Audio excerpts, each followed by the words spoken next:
dit quoi? On dit quoi, my loves? J'espère que vous allez bien. Je suis ravie de vous retrouver pour une nouvelle vidéo. Aujourd'hui, comme vous l'avez vu dans le titre, je vais répondre à une des questions qui m'a été le plus posée. Vraiment, c'est une des questions que vous me posez très souvent. Il y a beaucoup de femmes qui viennent vers moi qui me disent voilà, moi j'ai pas tout ce que tu as comme make-up, etc. Pour pouvoir me maquiller. Donc je voudrais que tu me crées un look sain pour les gens qui n'ont pas beaucoup de moyens, qui n'ont pas tous les trucs de contouring, de highlight, etc. Donc aujourd'hui, on va créer ensemble un look très simple. Là, je viens juste de me nettoyer le visage, donc je vais d'abord vous montrer ce que je fais sur mon visage avant de commencer à mettre mes produits. Petite dédicace s'il vous plaît. Oui, on se laisse pas aller. Aujourd'hui, on prend dans le désordre. Gros bisous à Jeannette Bachabi, gros bisous à Marie Sonko, gros bisous et grosse dédicace à Suzy 971. Enfin, gros bisous, grosse dédicace à Christina Ancil et à Tornado 92, non 82, Tornado 82. Thank you so much. On est ensemble. Je viens de me laver le visage, donc j'ai les mains un petit peu sèches aussi. On va éviter la grisaille. Avant de toucher à mon visage, je m'assure toujours d'avoir les mains propres. C'est pas possible de faire autrement. Vous avez été très nombreuses à me demander de vous présenter ma routine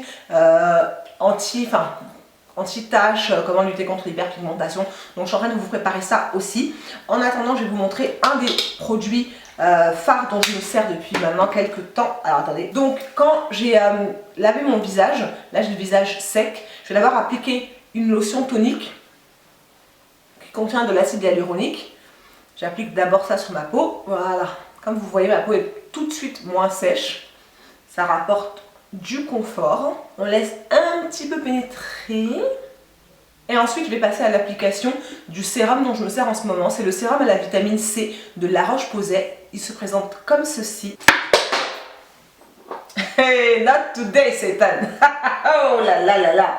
Le mec, il a voulu tuer mon sérum, il a même pas moyen. Alors, en fait, ce sérum, il est concentré en vitamine C. Il y a 10% de vitamine C. Donc, ça se présente comme ceci dans un flacon pompe. Vous savez que ça, vraiment, pour moi, c'est le must. Si vous recherchez de l'éclat, si vous cherchez à redonner de la luminosité à votre visage, à votre peau, vraiment, c'est un des produits vers lesquels je vais vous conseiller de vous tourner. La vitamine C, c'est un produit que j'ai mis du temps à intégrer dans ma routine et très honnêtement, en fait, c'est ce qui redonne de l'éclat à la peau. Là, dans ce sérum-là, on a non seulement l'eau thermale de La Roche-Posay, je ne sais pas si vous arrivez à voir, mais il est très léger, en fait. Il est vraiment très léger. Il a une odeur très douce. Donc, on a de l'eau thermale, on a 10% de vitamine C, qui est un actif en fait qui va lutter contre la peau un petit peu terne, qui va ramener de l'éclat à votre peau. Et on a aussi de la neurosensine en fait qui est un actif apaisant, qui va apaiser tout ce qui est peau irritée. Moi j'aime énormément ce sérum parce qu'en fait il pénètre là, je sais pas si vous voyez, mais du coup il n'y a pas de feeling gras. Vous voyez ma peau? En fait, ça laisse aucun film gras sur la peau. Ce que j'aime beaucoup, c'est qu'en fait, avant, j'avais beaucoup de texture sur la peau. Depuis que je me sers de vitamine C, en fait, ben, ça a permis de lutter contre les irrégularités de la peau et du coup de révéler l'éclat. Vous voyez ce que je veux dire? Parce que les textures, en fait, en général, ça ternit un petit peu le teint. Et là, en fait, ma peau est de plus en plus éclatante, comme vous me le demandez. Vous me le demandez souvent, en fait, sur mes vidéos. Ben voilà, un des actifs dont je me sers. Vous pouvez vous en servir soit le matin, soit le soir. Moi, quand je m'en sers le matin, systématiquement, je vais mettre après mon sérum à la vitamine C, je vais mettre ma crème hydratante. Que vous ayez la peau grasse, la peau sèche ou la peau mixte, peu importe, il faut toujours hydrater votre peau. Moi, j'aime les textures gel, comme vous voyez. Je raffole de tout ce qui est texture plutôt gélifiée. Et une fois, en fait, que vous avez mis votre crème hydratante, il faut surtout ne pas hésiter à mettre votre écran solaire.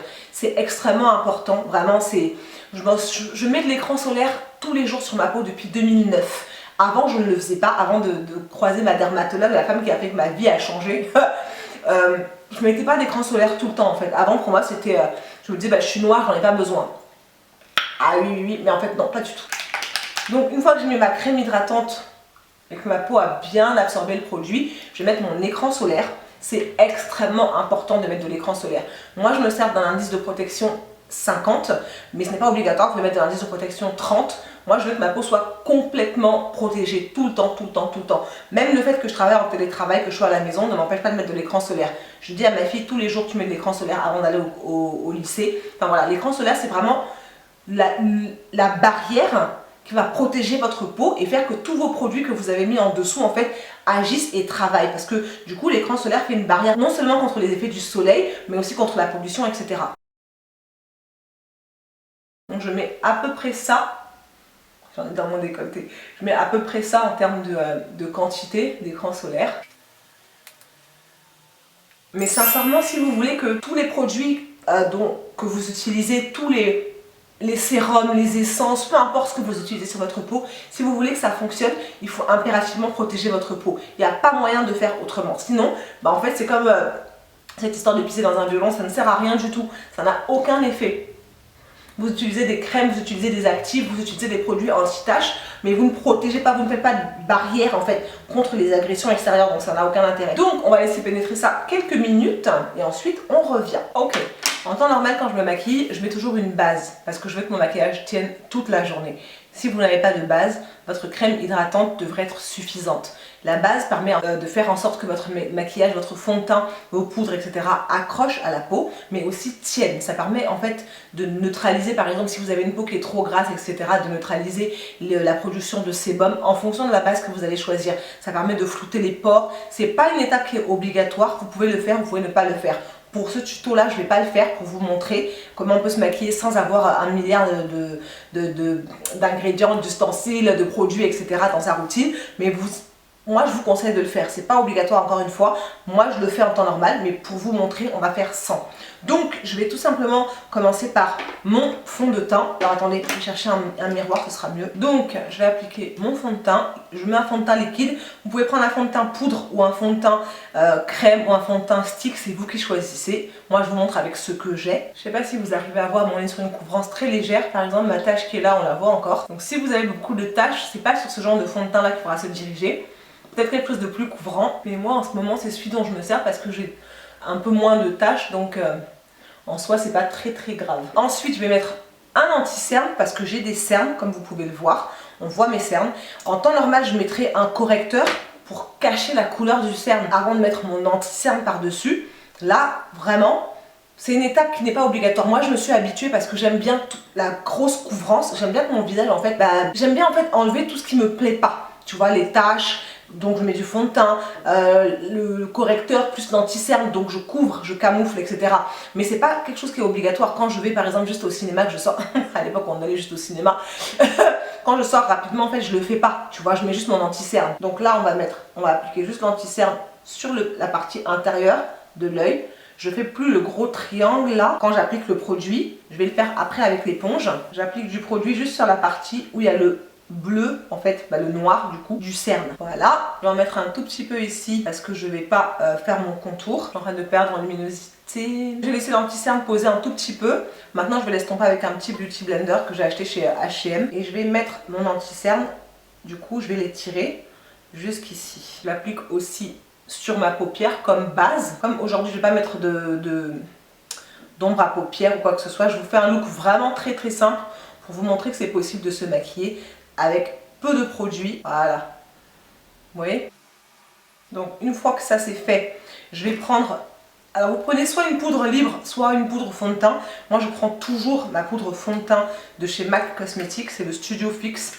J'en ai plus beaucoup d'ailleurs, il faut que je rachète. Je vais fixer tout ça là, mon visage là, avec le même produit, le fond de teint poudre de chez MAC. Pour moi c'est pas grave d'avoir des taches. J'aime bien les fonds de teint qui ont de la couvrance totale, maximum, parce que c'est ma préférence. Mais en soi, je sors sans maquillage constamment, donc on voit que j'ai des taches. C'est pas quelque chose qui m'empêche de vivre, vous voyez ce que je veux dire? Il faut aussi accepter sa peau telle qu'elle est. Mais comme je prends soin de ma peau et que j'ai une routine qui est bien établie, etc., j'ai de moins en moins de taches. Ou alors quand j'ai des boutons, je les traite automatiquement pour éviter qu'ils laissent des taches. Là, je vais mettre un peu de fixateur. Comme je vais pas mettre de faux cils, je vais juste mettre un petit peu de crayon noir ici, vraiment au ras de mes cils, sans que ce soit parfait. C'est juste pour éviter en fait que quand j'applique mon mascara, vous savez, après ça dépend comment vos yeux sont, mais souvent quand j'applique mon mascara, j'ai du mascara qui vient là sur ma paupière et ça fait pas du tout joli. Donc j'aime bien mettre un petit peu de crayon noir avant, ensuite je vais l'estomper comme si je mettais de l'eyeliner en fait. On va faire la même chose de l'autre côté et vraiment c'est pas du tout parfait. L'objectif c'est pas de dessiner un beau trait d'eyeliner, etc. Non. Parce qu'après je vais prendre une ombre à paupières noire et je vais estomper ça très rapidement. Je vais prendre un petit pinceau, un tout petit peu de noir, vraiment tout petit peu, et je vais estomper. Voilà, il n'y a rien de parfait du tout. Ok, fait juste un tout petit peu charbonneux et je fais ça juste avant de mettre mon mascara. Une fois que c'est fait, je n'ai pas pris de blush du tout. Alors soit vous utilisez une ombre à paupières si vous en avez. Si vous en avez pas, moi j'ai clairement pris juste mon rouge à lèvres que je vais utiliser aujourd'hui et c'est tout. J'ai pris ce rouge à lèvres là chez NYX, il s'appelle Monte Carlo. C'est un rouge que j'ai vu sur la copine de ma petite soeur Isis, sur une de ses photos sur Insta. Et j'étais là, mais je veux ce rouge à lèvres dans ma vie. Tu me donnes la référence s'il te plaît, merci beaucoup. Donc elle lui a demandé et du coup elle me l'a dit. C'est un rouge à lèvres mat. Oh mais le rouge est trop beau. Voilà. Ensuite, vu qu'on n'a pas pris de blush, je vais juste prendre cette même teinte là, mettre un peu sur mon doigt. Ici, ok. Avant d'appliquer sur ma joue, je vais enlever un peu de matière parce que c'est quand même un rouge à lèvres. Et je vais tapoter ça, voilà. Un tout petit peu là comme ça. Je sais pas si vous arrivez à voir. On reprend le reste de la matière. Et on tapote pareil ici. Voilà. Si vous avez mis trop de blush, vous reprenez votre pinceau poudre, vous tapotez pour fusionner la poudre et le blush et en général ça s'estompe. Maintenant je vais faire mes sourcils. J'ai déjà filmé une vidéo sur ça donc je vais vous mettre le tuto juste ici. Et voilà, clairement mon maquillage est fini. J'ai utilisé un fond de teint liquide, un fond de teint poudre, un anti-cerne, un rouge à lèvres, donc ça fait 4 et un mascara. Le crayon, c'est pas obligatoire, vous pouvez juste mettre votre mascara comme ça si vous le souhaitez. Mais voilà, avec très peu de produits make-up, on peut se maquiller, on peut être présentable pour aller au travail. Clairement, il n'y a pas besoin d'en faire des tonnes en fait, c'est pas nécessaire. C'est quelque chose dont on a envie, les femmes qui se maquillent beaucoup en ont envie, mais c'est pas une obligation. Je vais relâcher mon afro. Ça fait trop du bien. J'ai récupéré mes cheveux. Ah, c'était bien le lissage, hein, vraiment, c'était très bien, mais je préfère mes cheveux. Enfin, je préfère mes cheveux crépus, quoi, que mes cheveux lissés. Je relisserai dans quelques mois. Dans 2-3 mois, on va tester encore à lire. On va... Peut-être, je sais même pas. Mes cheveux m'avaient trop manqué, là, comme ça. Ah, y a rien de si beau que ça. Oh, oh, oh, oh, oh. Non, non, non, non, non, non. Non, voilà, beaucoup mieux avec des boucles d'oreilles, s'il vous plaît, merci bien. Donc voilà, my love, c'est tout pour cette vidéo. J'espère qu'elle vous aura plu. Comment se maquiller avec peu de produits simplement. Si jamais ça vous a plu, n'hésitez surtout pas à liker la vidéo, bien évidemment. On s'abonne parce qu'il y a beaucoup de gens, en fait, vous regardez mes vidéos et vous n'êtes pas abonnés. C'est absolument pas normal. C'est-à-dire que clairement, ce n'est pas normal. Merci de bien vouloir cliquer ici sur le petit bouton là. Voilà, on s'abonne pour ne rater aucune de mes nouvelles vidéos. On active la cloche, comme ça vous aurez les notifications. Et en attendant une prochaine vidéo, je vous dis à très vite. Prenez soin de vous, faites bien attention à vous. Mouah.